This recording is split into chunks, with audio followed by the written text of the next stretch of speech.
Well, as my kinfolk over in East Texas say, howdy y'all.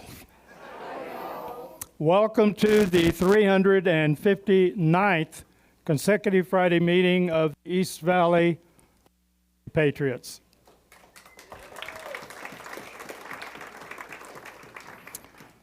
Thanks to the 101 of you in attendance this morning. Appreciate you joining us as we send out a strong Arizona shout out to America's deployed warfighters, and we enthusiastically demonstrate our support for the mission of R.E.D to remember everyone deployed. So to each of you, we're immensely grateful for your presence and for donning those red shirts every Friday morning in a show of solidarity for our deployed warfighters and their families. Hey, I've been thinking about all the chatter that's going on about the blockades of the Strait of Hormuz and its impact on supplying petroleum to a number of the countries around the world. And I figure it's insane to allow one country to control that vital passageway and ridiculously high tolls for passage. So I figured there's got to be an easy fix for that dilemma, so I started thinking that if the United States can build the Panama Canal as we did beginning in 1904, why not replace and replicate that feat in the Middle East?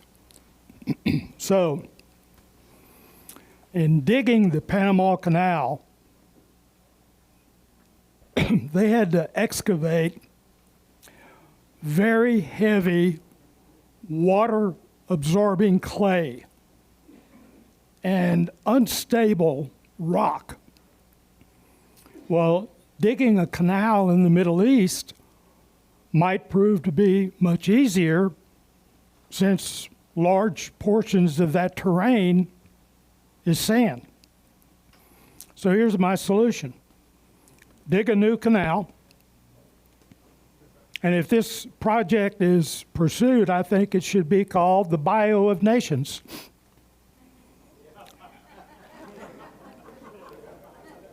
What do you think? I mean,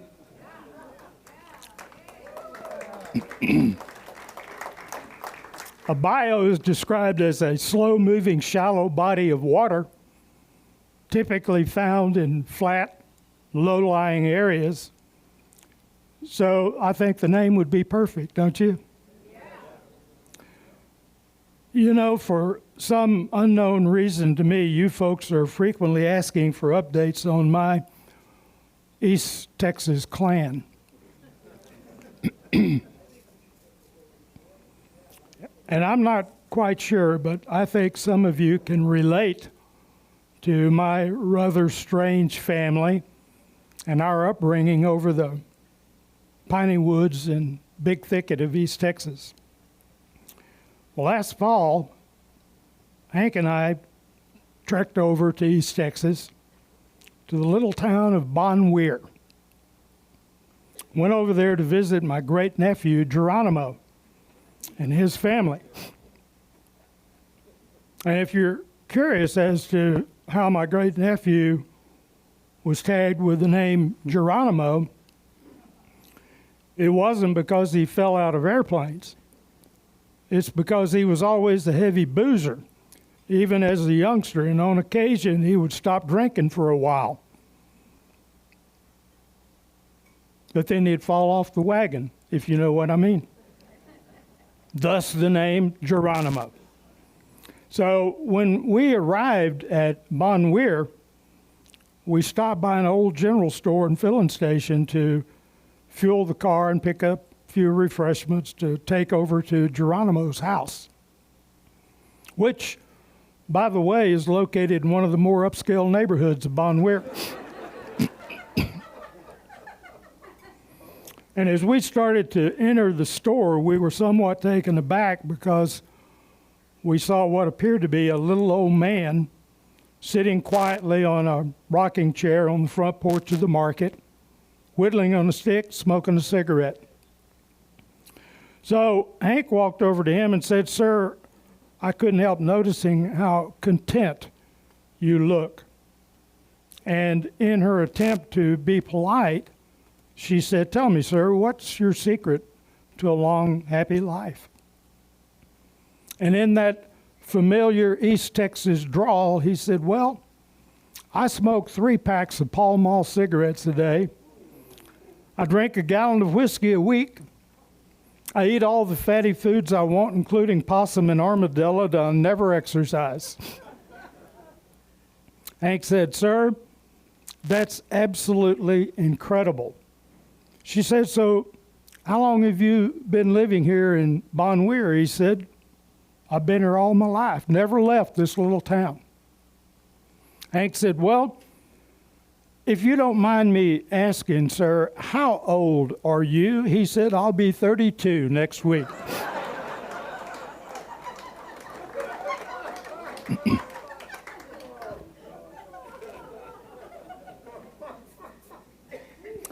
Hey, how about the extraordinarily successful mission of Artemis II last week? You know, we may not necessarily think of space missions as deployments, but those astronauts were on possibly one of the shorter deployments of only 10 days, but the most distant deployment ever. The crew set a record for the farthest humans have ever traveled from Earth, reaching a distance of 252,756 miles from the planet. That's 10 times the furthest distance around the globe. They traveled a total distance of 695,000 miles. Now, folks, that's one hell of a deployment, don't you think? Please join me in the pledge. I pledge allegiance to the flag of the United States of America and to the republic for which it stands, one nation under God, indivisible, with liberty and justice for all. Thank you, thank you.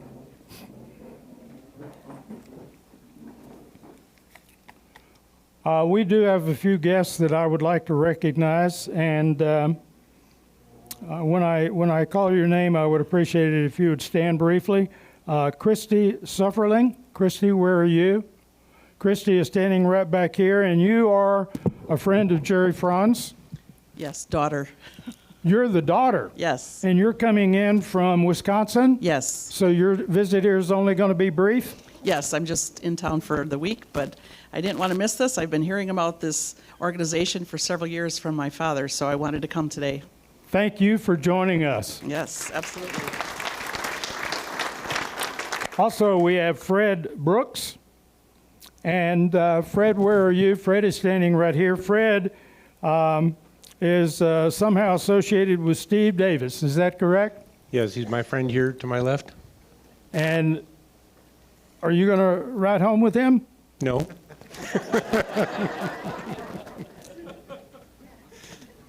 You are not a full-time resident here. You will be leaving to go where soon? Washington State. And that will take place pretty soon? May 1st. May 1st. Yep. Well, you still got a couple of meetings. You can join us here, and we hope to have you back. Yeah, all right. Thank you. Thank you. We also have Ray Ferry. Did I pronounce that correct, Ray? Ray is joining us from the community of Las Palmas, and we've got a bunch of Las Palmas folks that are regulars at this Red Friday group. Ken Anderson invited you. Yep, right here. Is he a running buddy? Yep, He's a I've good- known him since ever since about 202. He's a good man. You couldn't Yes, he keep is. better company. I don't know about that dude sitting over there in that black hat, though. Now, you are not a full-time resident either. You're going to be heading to Illinois soon? And that's right. On May 1st, I will fly a Legion to Rockford, Illinois. Expect to have you back here, Ray, real soon. Okay. Thank you for joining us. Also, we have Richard Lewis. Richard, where are you? Richard, is your wife with you? No, Okay. in long-term care. Okay. Richard, you are a United States Army vet. You served from 1969 to 19 what? 70. To 1970, 11 Bravo Infantry. Yep. And you too are a winter resident, so you're going to be heading back to Vermont soon? Correct. And that takes place when? May 17th. You got 2 or 3 meetings you can still join us. Okay. Thank you very much for being here this morning. Also, Suzanne Barker. Suzanne, where are you? Suzanne is right here. Suzanne is the mother of a United States Marine Corps veteran. Is that correct? Correct. And how did you hear about this Red Friday organization? Jim and Beverly. Superb. Good company you're keeping there. I know. Thank you for joining us. Thank you. Appreciate it. And Marty Packham. Marty is sitting right over here. And Barb invited you, right? She sure did. Well, Barb, this is how many times you've been here? 2, 3? This is your second time and you're already recruiting? Give that woman a gold star. Can, yes, yes. So, Marty, you're a United States Navy vet, and you served what years? 68, 69. And thank goodness you are a full-time resident here, so we can anticipate your presence almost every week, right? If she keeps driving, yeah. Hey, if she isn't ready to get behind the wheel on a Friday morning, you call me. I'll get somebody over there to get your ass real quick. All right, all right. All right, and we've got Bob Dowell. Where's Bob? Bob is sitting right over here, United States Air Force veteran, served 1963 to 86. You are a retiree. I am. And you were a commissioned officer and a pilot. Yes. What was the last aircraft you flew? C-141. Superb. Yeah. And you're a Gold Canyon resident, and we do have quite a few of those folks here. We are really elated to have you with us, Bob, and hope that you'll join us again. Well, thank you. Thank you. We also have Dennis Murray. That would be me. Dennis, you are also a Gold Canyon resident. That is and correct. Who was it that invited you out here? Lauren. Lauren invited you, so we got 2 recruits that you brought in. Lauren as well?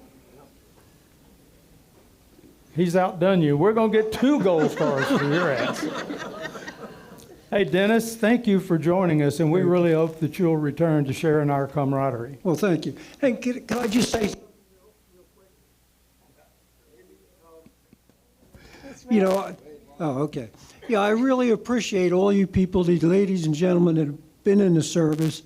Back when I was in the lottery, they never called me, so now I really appreciate you people. And one thing I do now is, back in Philadelphia, I volunteer at the USO, and you would be proud to see the young people that are out here deployed today, because I am.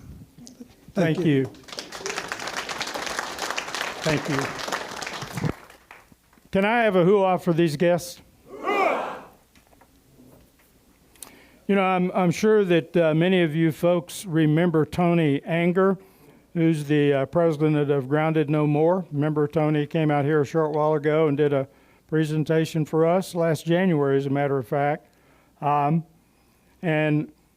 he offered for anyone who wishes to sign up, a veteran who wishes to sign up, a free lift on his veteran flight lift service. Well, Cindy Wagner, Cindy, stand up 1 second. Cindy Wagner and her friend Kenny Brom, both veterans and both Red Shirt attendees, signed up and they took their flight with Tony last Sunday, April 12th. And Cindy was even given controls for about 4 minutes. I'm so damn glad I wasn't in that plane with you. No, it was fun. He corrected me the entire time. Thank you. And for those of you veterans, thank you, Cindy. For those of you veterans who have not signed up for that flight, I would really encourage you to do so. You can go online to Grounded No More, sign up for that veteran flight lift, and you will be extraordinarily welcome there, and it will be a lifetime experience that you should take advantage of. Also want to congratulate Nancy Fassbender on having just returned from the Arizona Honor Tour to D.C. Nancy and about 30 other female Arizona veterans, all of whom are members of Daughters of the American Revolution, plus their guardians, thoroughly enjoyed that 3-day trip, which was sponsored by Daughters of the American Revolution. In fact, Karen Confederate and Amy Farlinger, members of the Apache Trail chapter of DAR, served as guardians on that trip as well. Congratulations, Nancy, and thanks to Karen and to Amy for accompanying these deserving veterans, and thanks to the Daughters of the American Revolution for sponsoring that trip.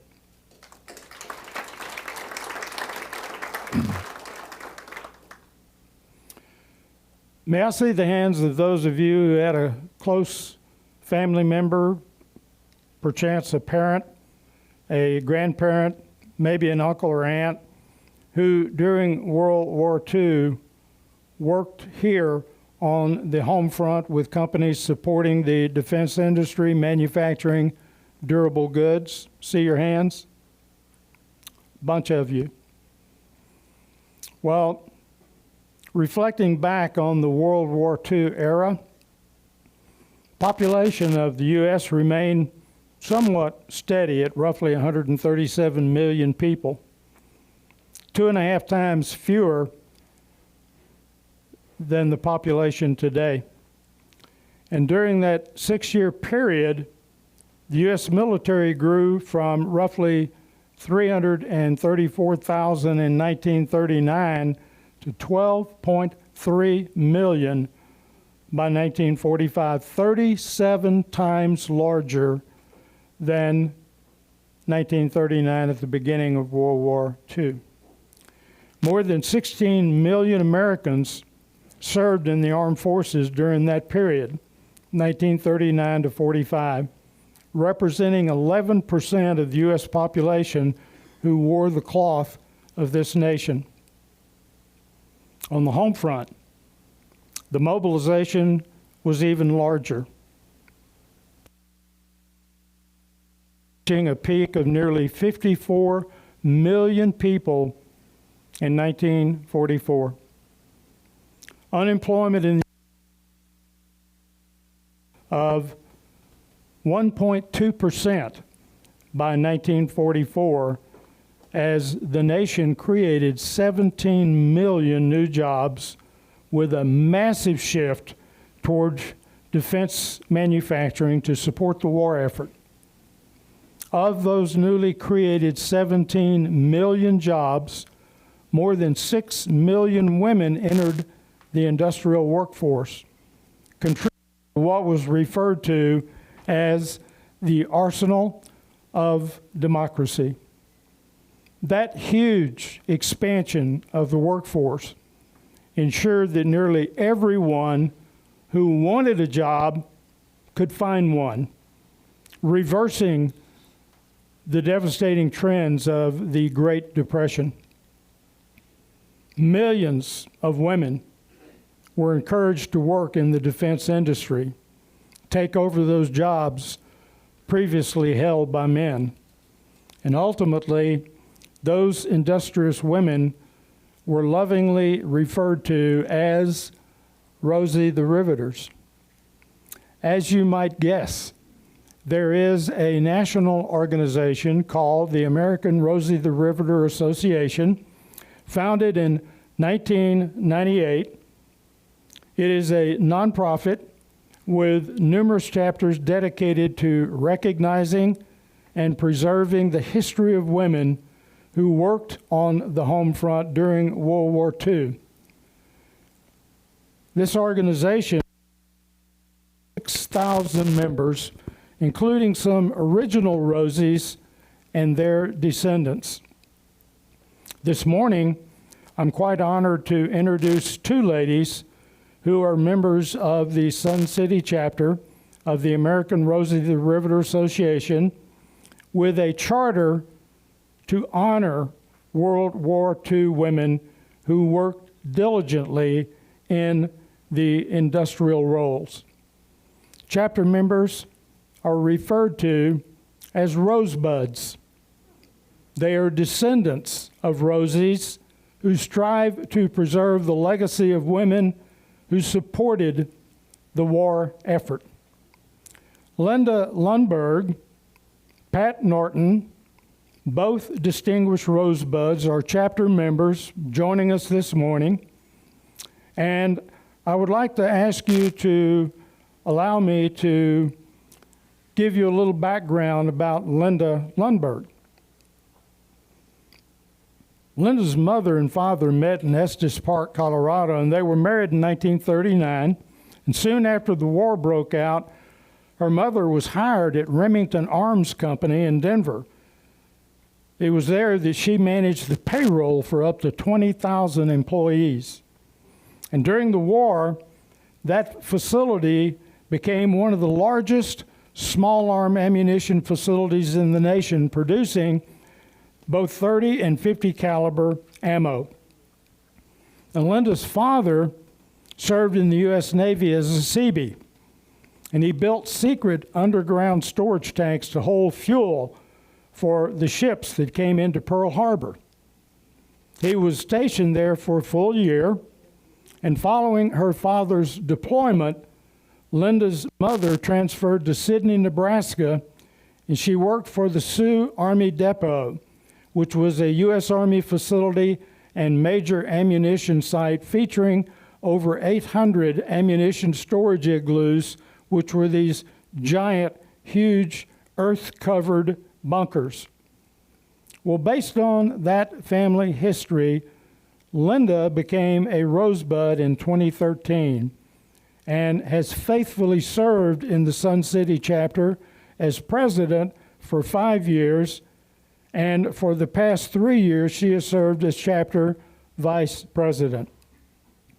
During her tenure with the chapter, she chaperoned a former Rosie to our nation's capital as a guardian on the honor flight, and she has attended 5 National Association conventions. Linda enjoys educating the public about the 6 million women who stepped up during World War II and built 80,000 landing craft, 100,000 tanks, 300,000 aircraft, 20 million small arms, and 45 billion rounds of small arm ammunition. Without question, Rosies helped win the war without taking up arms, but they made plenty of them. Following the war, the contributions made by millions of Rosies weren't talked about much. Women went on with their lives. They became homemakers, had children, and it wasn't until 1998, 28 years ago, that they officially organized. And Linda and Pat are proud to proclaim that the Sun City chapter is the largest chapter of Rosie the Riveters in the United States. If you would please, welcome Linda and Pat. Well, it is a privilege to be here and to educate many of you that don't know what the Rosies did. We would be speaking Japanese or German if these women, a lot of them were still in high school, if they hadn't have stepped up. And we've been passing around the bucking bars and the gun that would put the airplanes together. And they're heavy. I wanted you to feel the heaviness Many of these women, they would put the skins together of the airplanes of this magnificent barrage that helped win the war. Many of their stories, we have them printed, a lot of them from the Sun City chapter, and we have only 2 books left. We had a booth out at I don't know if you've been to the Buckeye Air Fair, but it's a wonderful place to go once a year in February. But we do sell the books, and they're $20. But you can also get them online. But many of our past Rosies, their stories are in these books with pictures. It's really a nice book to leave in the bathroom because they're short stories. But this is the first book that was printed of 103 of the Rosies. And it is a nationwide organization thanks to Fran Carter. She was 75 years old when she started this group. And she was a professor in Alabama. And 75 years old. How many of you are 75 and are going to start a national organization? So when I moved down here from Colorado, I was looking for a DAR group because I wanted to just transfer since we were snowbirds. And in the paper, there was these phone numbers, and I called this number, and it happened to be a Rosie. And she started to tell me what the Rosies were. And I thought, well, my mom was in World War II. And so she had invited me to come to their meeting. And so I went. And I thought, this just fits. This fits something that I want to do since I've retired as a florist. I want to go and I want to educate. So we've been to colleges. One of our members spoke at the main event they have each year for Luke Air Force, where they give out trophies for their service and for their training there at Luke Air Force Base. And night before last, there went 12 of them right in front of my house. They end up about 10 o'clock, well, 10:15. They just keep circling. I don't know whether they're the same pilots or not, but I counted 12, and last summer there was 26 that went by in one evening over my house. But anyway, she spoke as the main speaker. And when she mentioned there were 6 million women, this was a large group like yours, but there was 500. And she mentioned that there were 6 million women. You could have heard a pin drop, just like it's quiet now. People's minds were beginning to think, 6 million? These women helped win the war without a gun. And Hitler had prisoners that were working in his factories, and they would sabotage a lot of his makings. But our women, we would get an e-pin to them if they had an excellent work, And so a lot of our Rosies that have passed had the e-pin. And you'll see it on the poster. We have some posters that I'd like to talk about. The first iconic one was by Norman Rockwell, and the lady got $10 for posing for that. But on her, she's going to hold it up there, if you'll help her hold it up. She has a rivet gun, and that rivet gun had to have been on a locomotive. Because when you see how big around it is, compared to the one that's been passed around, that had a big rivet. And she has an E-pin on, and her foot is on Mein Kampf. This was the first Rosie poster that was put in the papers to bring the women in to help with the war. And it's very iconic, and we're lucky to have it. It, in our group, was originally on... it was in a parade. We had a thing in a parade. Anyway, she's all greasy on, and most of them wore something over their hair so their hair wouldn't catch on fire. A lot of them welded.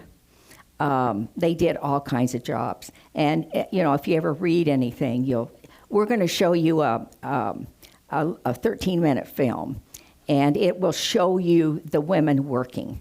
And some of you might recognize the music.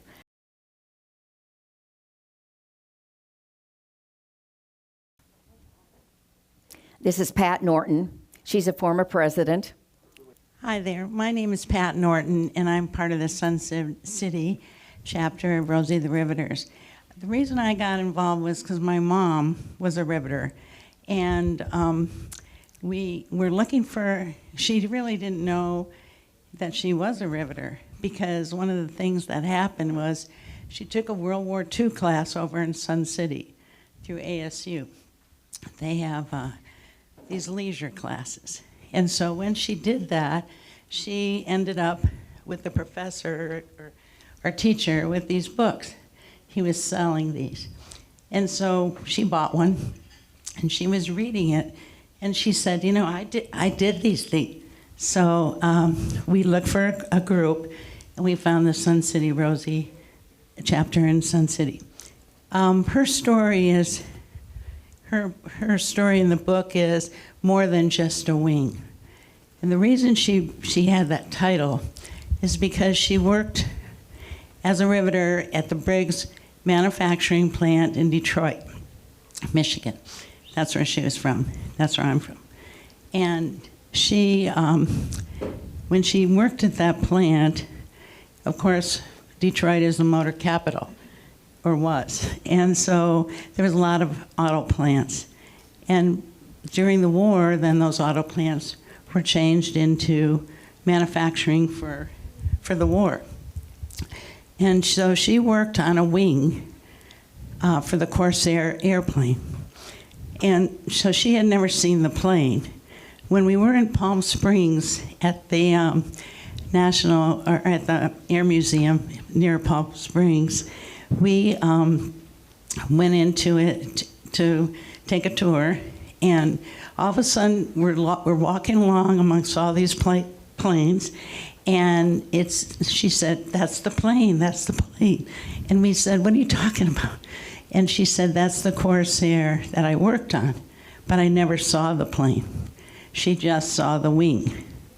And so the people at the museum heard her and said, "Once you get done touring, we're going to take you upstairs and we'll show you a simulation and you can fly the plane." So she did that, and then they ran off pictures of the plane.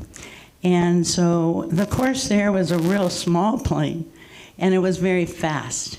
So there were a lot of orders for this particular plane, but because they just made parts of the plane in different factories, and hers was the wing. So that was kind of neat to see her, and so that's why her story is more than just a wing.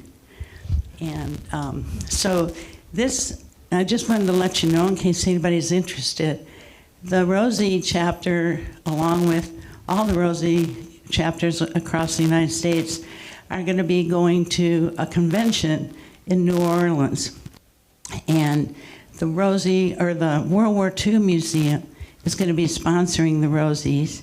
There'll be many Rosies there from across the country, and anyone is welcome. They have a big Rosie display. They've increased the size of the museum, and so they actually have a bigger Rosie display than they had a few years back. And so that's where our convention's going to be, June 4th through the 6th of this year. So I just want to invite anyone who's interested in summer travel to join us. How many original Rosies are still around? We have two of them, well, actually three. One is a Rosie volunteer. One is going to be turning 100, April 21st. We have one that's 102, She's going to be turning 102 on April 24th, so we have 3. And each group has, Michigan has a lot of Rosies. It is amazing. It must be the climate. And, but they do have a lot. And last year at the convention was held in Dayton, Ohio, which is the aviation area.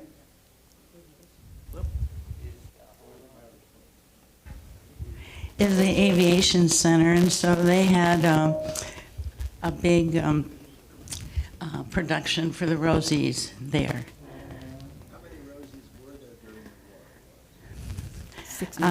Well, the estimate is around 6 million. And a lot of the companies, didn't keep records. They did, but then, after the war, they let go. So we've had to hunt down ourselves, where Rosies are, and speak to groups like yourself where we can kind of find out where they might be.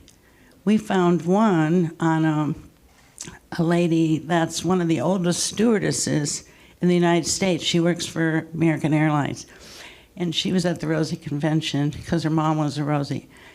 And she was talking to a pilot, just happened to be talking to him, and she said, there's a Rosie Convention in Dayton, Ohio, this year. And he said, I've been looking for a way for my mom to get involved. She's a Rosie, but she didn't know how to get involved. So she came to the Rosie Convention last year.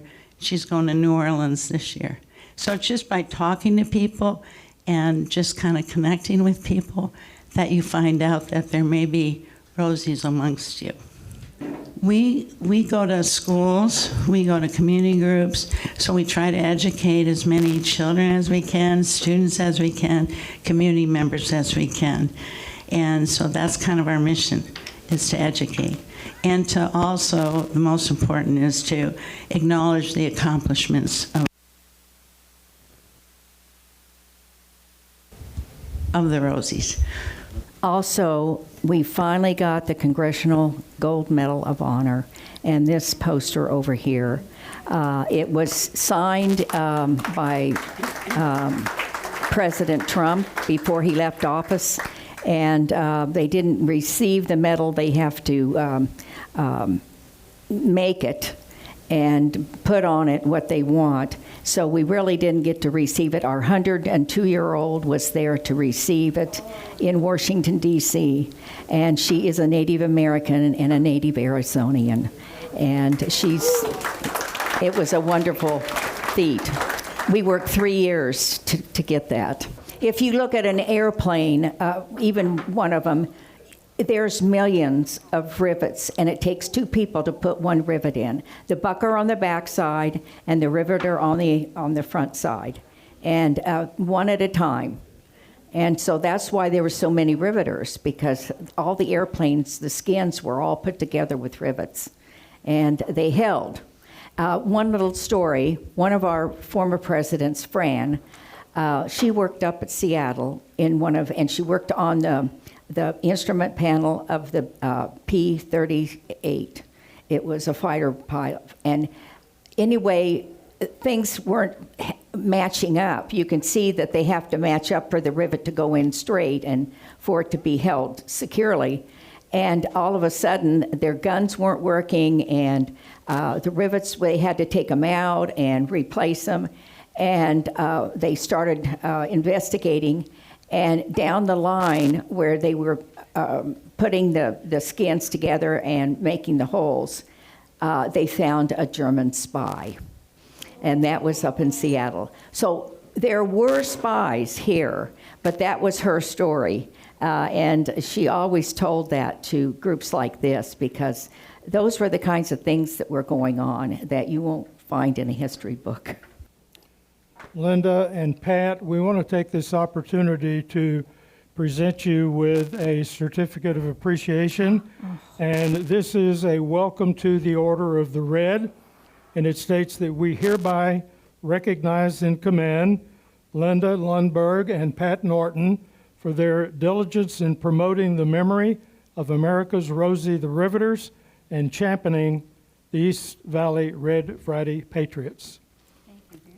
We're both very humbled in receiving these awards. And one more. Thank you so much, and for putting us up overnight so we didn't have to wake up and drive at 5 in the morning.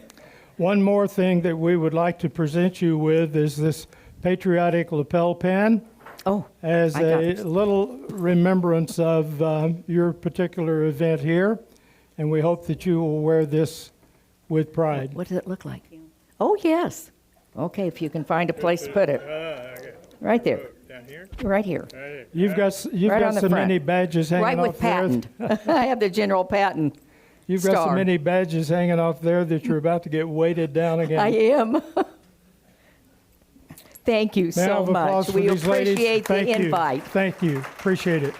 You know, now that we've learned the stories behind the immensely important jobs of America's Rosie the Riveters of the World War II era, I ask that you skip forward to a conflict that most of you will be familiar with, that being the Vietnam War.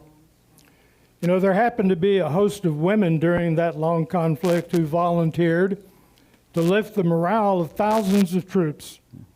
They played an all-important role that no one can deny, nor can we forget. The women were serving in the armed forces, were not serving in the armed forces, but they too were deployed. Here to highlight the role of America's Donut Dollies is Hank Nations. Good morning, everybody. So, as my husband mentioned, let's bring us to an era that all of y'all are familiar with, and think back to Vietnam in 1967. A fire base near the demilitarized zone, the DMZ.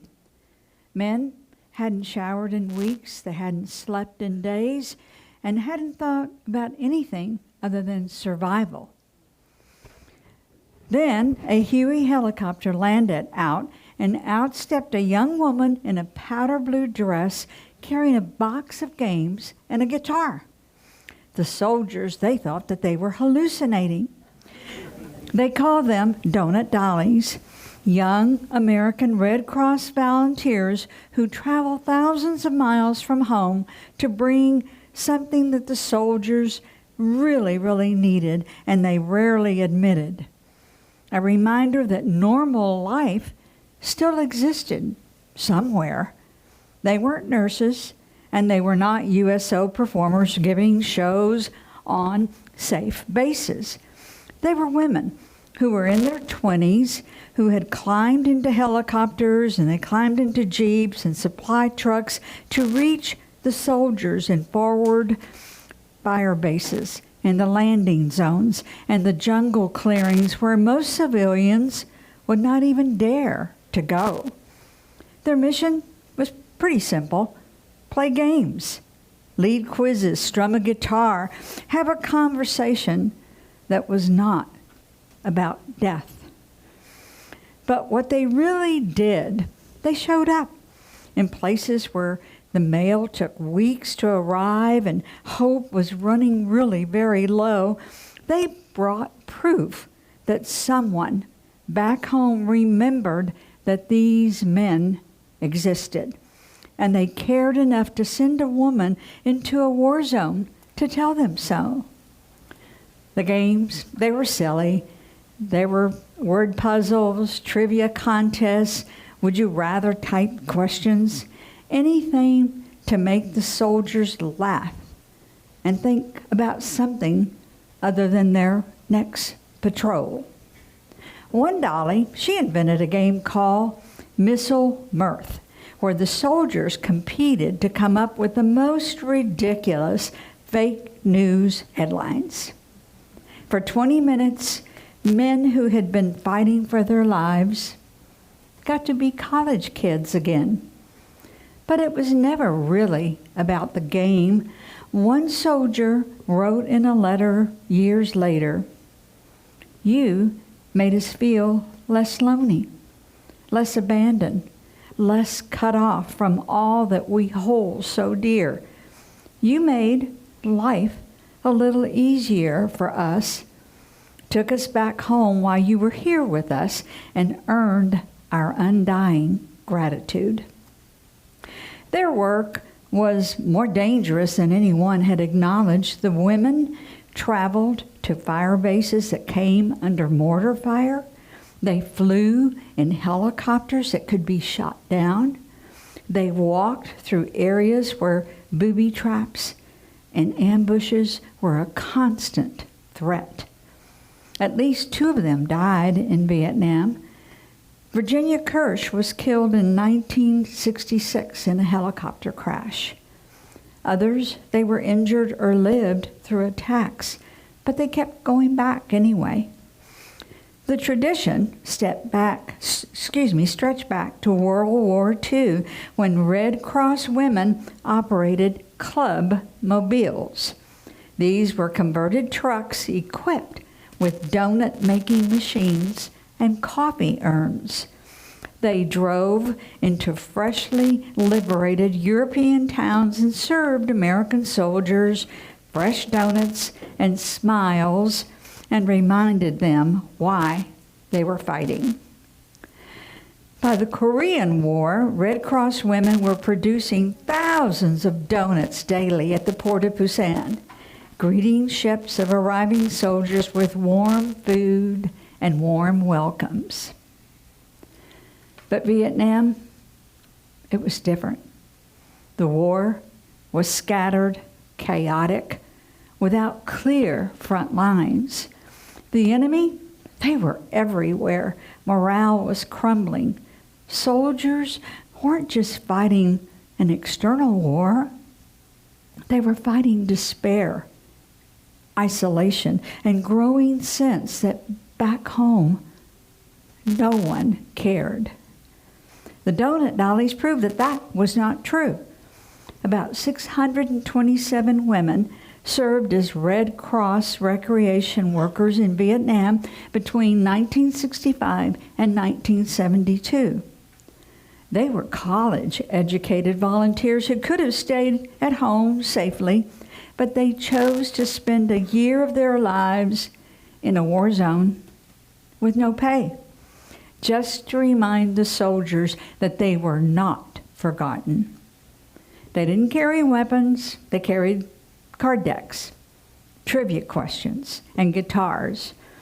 They wore powder blue dresses in the jungle because the Red Cross policy required them to do it. Those soldiers later said that their uniforms somehow made their presence seem more surreal and wonderful. Years later, veterans would say that the donut dollies gave them something crucial, proof that kindness still existed. The normalcy was waiting somewhere, that someone believed that they deserved an hour of laughter in the middle of hell. The women themselves rarely talked about it afterward. Many struggled with PTSD from what they had witnessed. Some were never properly recognized. The war was so unpopular, as we well know, that even the volunteers who tried to help were sometimes met with anger when they came home. But to the soldiers who met them in fire-base mess tents, in the jungle clearings and dusty landing zones, the donut dollies were proof of something essential, that even in the worst of circumstances, someone cared enough to show up. They didn't end the war, they didn't change policy, and they didn't make headlines. They just brought donuts, games, and conversations to men who so badly needed this. And in doing so, they reminded a generation of soldiers that they were not abandoned, that somewhere beyond the war, normalcy and kindness and home were still waiting. Some heroism happens on the battlefields, and some happens in the hospital wards, and some happens in a fire base mess tent where a young woman in a powder blue dress asks a soldier to play a silly word game, and for 20 precious minutes helps them remember they are still human. The donut dollies prove something that the military couldn't teach, that sometimes the most important weapon in war is a reminder that peace still exists. The story that I have just relayed is based on verified historical records, veteran testimonies, and Red Cross documentation. It has shared with you to honor the service that history so often forgets. I do have a few announcements that I would like to relay this morning. First of all, please be advised that we do have scheduled guest speakers to join us for each Friday of April and May. I think you'll find their presentations to be very informative. In fact, we have a Rear Admiral, two-star U.S. Navy veteran here next Friday. I think you'll find his presentation to be extraordinarily interesting, so please plan to be in attendance and support our speakers and demonstrate our appreciation for their support of this program. Also, we want to give a shout out to those of you who have participated in the 100X fund drive for the Arizona Veterans Honor Tour. As you know, this nonprofit organization's mission is to recognize veterans who currently reside in Arizona and have continued to serve their communities as volunteers for a host of veteran initiatives. I do have news regarding the surveys. 100X has extended them, believe it or not. This is the second extension and the last extension. Primarily the has been offered due to some miscommunications from 100X to Nancy from the get-go, which cost us about 2 weeks. The cutoff date is now going to be April 21st, so we only have a few days remaining that you might be able to participate in these surveys. Every survey you complete generates $1.60 for this nonprofit program on Arizona Veterans Honor Tour. For those who have submitted less than 75 surveys, I just ask you please get back online, complete another at least 15, and every 15 adds $1.60 to the nonprofit. One additional note, Nancy will accept cash or personal check donations if you have not completed those surveys and prefer not to go online and do the surveys. If you wish to make a donation, that can be made out to the Arizona Veterans Honor Tour and passed on to Nancy. Also want to announce that Nancy has now an arrangement with all of the Red Robin restaurants in Arizona, with the exception of Chandler.